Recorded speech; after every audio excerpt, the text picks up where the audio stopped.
అంటే అమ్మ మంత్రితో చెప్పి అమ్మ అన్నాడు. ఎన్నెన్ని ఫరూక్తో చెప్పమని నిన్న చెప్పించిన ఆయన. ఆ ఫరూక్ ఏం చెప్పినాడు? ఈ ఎస్పీ డ్రామా ఆడి నా కొడుకుని ఖతం చేశాడు. నేనైతే ఈ బాధను భరించలేను. నా కొడుకు తప్పు చేయలేదు, కానిస్టేబుల్ని చంపలేదు. చంపిన వాళ్ళు వేరే, చంపిన వాళ్ళు సుబాను మాలిక్ వాళ్ళల్లో ఉండారు. నా కొడుకుని పట్టని పెట్టుకున్నాక ఎంత ఇది నాయన వాళ్ళకు తెలుసు. ఒక్కడు దొరకలేదు పెద్ద అని. నా కొడుకును 3 నెలలు మమ్మల్ని టార్చర్ పెట్టి ఆ పెద్ద ఎక్కడున్నారని ఫోన్లో వాడిని మంచి మాటలు పెట్టించి పెద్దగాన్ని పట్టించినారు. వాళ్ళు పట్టుకోనికి చేత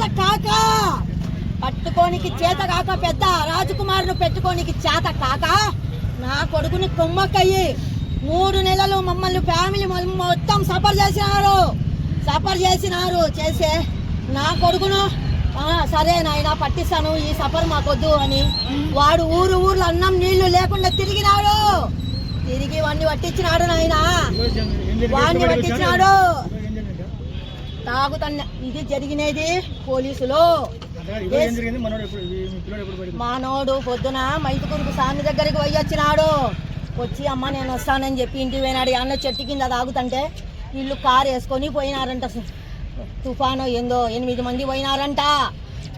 వీళ్ళు ఏమేమి గేమ్ ఆడుకున్నారో ఈ పోలీసులు. చేసింది పోలీసులే. ఈ వార్త నాకు 4 రోజుల ముందే ఎస్పీ ఆఫీస్ నుంచి ఇన్ఫర్మేషన్ వచ్చింది. దానికి చెప్పిన రికార్డింగ్ కూడా ఉంది. నాకు చేయాల్సిన సాయం ఒక్కటి సాయి. ఎస్పీ చేపించినాడు. ఎస్పీ రాణా ఏం పేరు సింగా ఆయనని చేపించినాడు.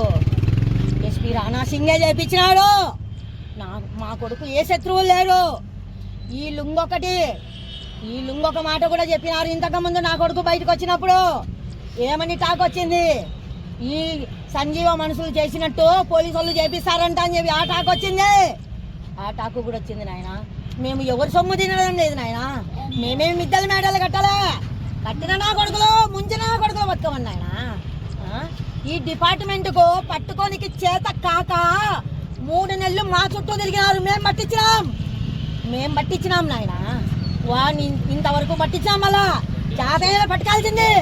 మంచి చేసిన వాళ్ళని ఇంత అన్యాయం చేస్తారా?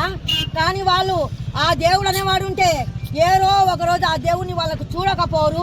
ఆ పాపం వాళ్ళకు కూడా ఇదే పాపం పట్టుతుంది గ్యారెంటీగా.